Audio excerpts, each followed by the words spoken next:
Voilà. Communiqué numéro 001/17 10 20 20. Banyamulenge ou Banyarwanda, la question de la nationalité et de la nationalité d'origine.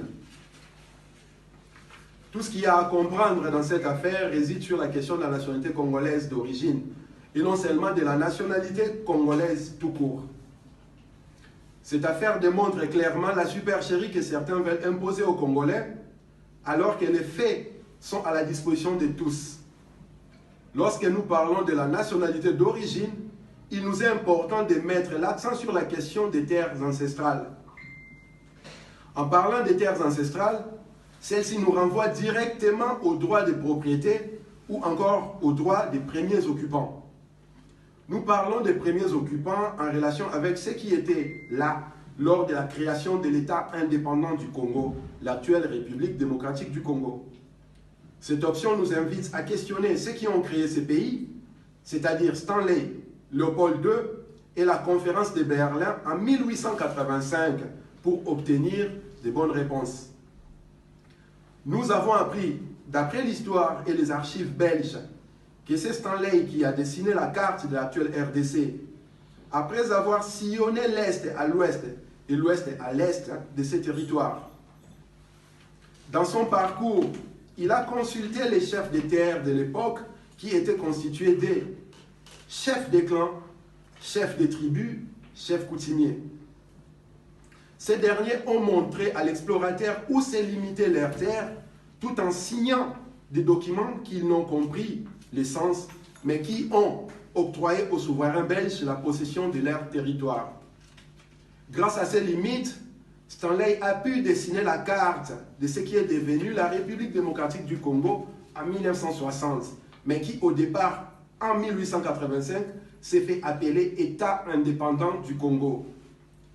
Ce qui nous importe ici n'est pas en réalité les terres en question, mais plutôt les tribus, les clans et les ethnies consultés par Stanley, grâce auxquels il a pu argumenter en faveur de Léopold II à la conférence de Berlin en 1885 pour la création de l'État indépendant du Congo, l'actuelle RDC. Notre intérêt historique se trouve dans les documents de Stanley et des experts de l'époque, c'est-à-dire les prêtres, les ethnologues, les anthropologues qui mentionnent les tribus, les clans, les ethnies de ces territoires que l'Empire a fait propriété privée de Léopold II au 25 février 1885. En consultant les listes de ces clans, tribus et ethnies selon Stanley, les anthropologues et ethnologues de l'époque, nulle part nous ne trouvons les clans, la tribu ou la communauté Banyamulenge. Nulle part est mentionné l'ethnie Tutsi, dans ce qui est devenu État indépendant du Congo au 25 février 1885. Il faut rappeler que les terres chez les Bantous traditionnellement appartiennent aux clans, aux tribus. Comment Stanley et autres ont pu omettre de mentionner la communauté Banyamulenge et l'ethnie Tutsi si ces dernières étaient déjà sur ces territoires et possédaient des terres? La réponse à cette question est évidente.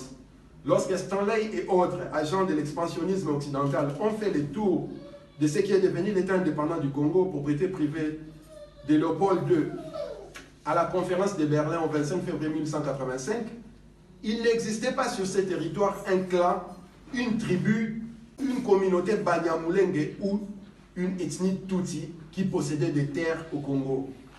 Le néologisme actuel utilisé Banyamulenge, qui signifie ceux de Mulenge, tire son origine vers l'année 1976 avec Giza Romuoza Isaac qui détient la paternité de ces néologismes. De ce fait, comment une identité, communauté créée vers l'année 1976 peut exister avant le 25 février 1885 et détenir des terres sur ces territoires dont la propriété revient aux clans et tribus? Les Banyamulenge posséderaient les dons de naviguer à travers les temps pour ainsi modifier l'histoire qu'ils n'ont pas vécue. La vérité est et reste que les Banyamulenge sont des Banyarwanda, c'est du Rwanda, donc originaires du Rwanda. Ils peuvent réclamer la nationalité congolaise, ce qui est réservé aux droits, mais ils ne peuvent pas réclamer la nationalité d'origine dans un pays où ils n'ont jamais été à l'origine et dont ils ne possèdent historiquement des terres ancestrales. Les collines de Mulenge, d'où ils tirent leur identité d'infiltration, font partie des terres des Bafulero, Babembe, qui ont toujours été là, même avant la création de l'État indépendant du Congo en 1885. Nous ne sommes pas en train de stigmatiser un groupement ou une minorité, mais nous faisons parler la vérité historique que ceux qui se font appeler Banyamulenge essaient de modifier et trafiquer pour des intérêts anti-patrie. Nous ne refusons pas leur prétention de détenir la nationalité congolaise, mais nous parlons ici de la congolité, c'est-à-dire les liens historiques entre la nationalité et les terres d'origine de ces pays. C'est pourquoi nous parlons de la nationalité d'origine congolaise et non la nationalité congolaise des habitants de la République démocratique du Congo actuelle tout court. Les Banyamulenge n'ont pas de terres au Congo. Ils ne sont pas Banyamulenge et Banyarwanda. En aucun cas, ils peuvent réclamer les terres ancestrales du Congo dont les propriétaires historiques sont connus puisqu'ils n'en possèdent pas. Nous insistons, les terres chez les Bantous appartiennent aux clans, aux tribus et ethnies. Sauf qu'au Congo, depuis la création de l'État indépendant du Congo en 1885 jusqu'à aujourd'hui, nulle part existe une tribu ou un clan nommé Banyamulenge. Nous avons le devoir de protéger nos terres ancestrales. Voilà pourquoi les clans, les tribus, les ethnies doivent se prononcer sur base historique de la création de ces pays. Il s'agit dès l'origine de la République démocratique du Congo et celle-ci remonte à avant 1885 et non au 30 juin 1960. Cette option nous invite à questionner la loi congolaise sur la nationalité d'origine où nous constatons une supercherie impossible contre la vérité. En effet, l'actuelle constitution congolaise, celle promulguée en 2006, nous rendons compte en la consultant que les législateurs congolais ont menti au peuple, profitant sans doute de l'ignorance de celui-ci pour lui faire avaler des couleuvres. La définition de la nationalité d'origine ne peut pas souffrir de falsification et ne peut en aucun cas se faire pour satisfaire les uns ou les autres, à part se conformer à l'histoire et en se couvrant au jus solis et jus sanguinis. Sauf que l'article 10 de la Constitution congolaise est une ineptie en ce qui concerne la nationalité d'origine. Cet article a été écrit pour satisfaire quelques individus au détriment de la population congolaise ayant les droits d'origine. Nous sommes obligés de démonter immédiatement cette supercherie de la loi, soumettant les Congolais d'origine sur les terres de leurs ancêtres à l'égalité des droits avec des étrangers dont ceux qui se font appeler depuis 1976 Banyamulenge profitent sans honte. L'article 10 de la Constitution congolaise attribue la nationalité congolaise d'origine aux personnes dont les groupements ethniques, dont les personnes et territoires constituaient ce qui est devenu au 30 juin 1960 la République démocratique du Congo. Ce qui signifie, si nous suivons la logique du législateur, que la République démocratique du Congo est née le 30 juin 1960.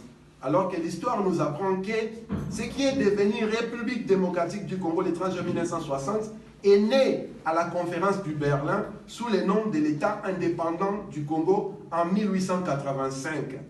De ce fait, l'origine de ces pays remonte au 25 février 1885, la date de la fin de la conférence de Berlin. Ce qui naturellement expose l'imposture de l'actuelle constitution en son article 10 alinéa 3 qui ramène l'origine de la République démocratique du Congo au 30 juin 1960. Si l'origine de la République démocratique du Congo est au 30 juin 1960, nous dirons de ce fait que les martyrs du 4 janvier 1959 ont lutté pour un pays qui n'existait pas. Kimbangu s'est sacrifié 30 ans en prison et mourir en 1951 pour du vide. L'Union des Congolais de Panga-Farnana, à qui est attribué le nationalisme congolais depuis 1920, était donc une chimère. Des questions que chacun de nous, dans sa sincérité, devrait se poser et trouver facilement la réponse.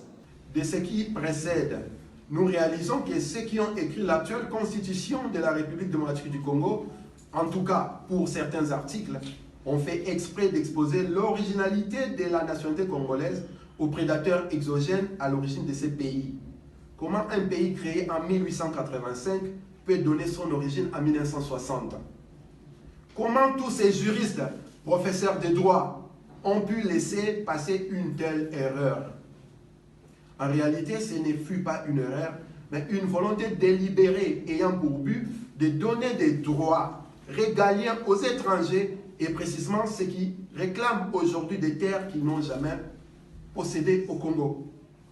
Nous devons comprendre que l'élite congolaise depuis 1960 à aujourd'hui n'a jamais été au service des Congolais ni à la protection des terres ancestrales, mais sert des intérêts étrangers au Congo.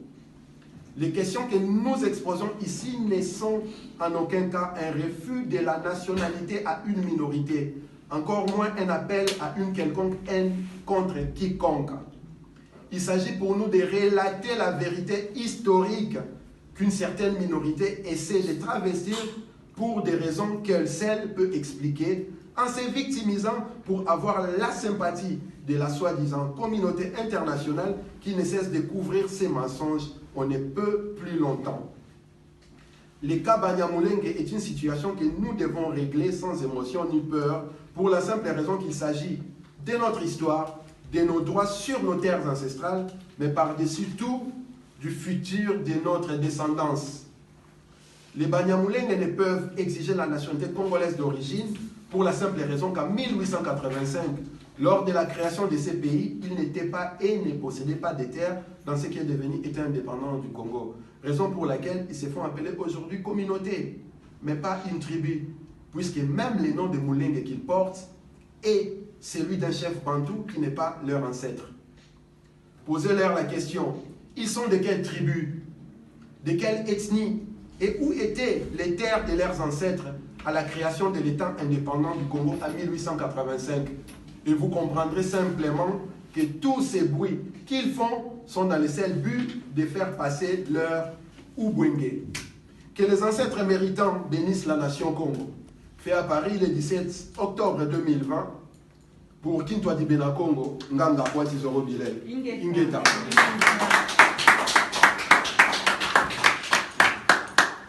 Ok, merci. Bon, je pense que lecture, il y a déclaration à Bissot et permettre Bissot directement à taper dans divers. Oyoyo, Moutna Moutou, Sarazali Kambakoloba, pour na Congo, pour na Mabele na Bissot. Sarazali Kambakoloba.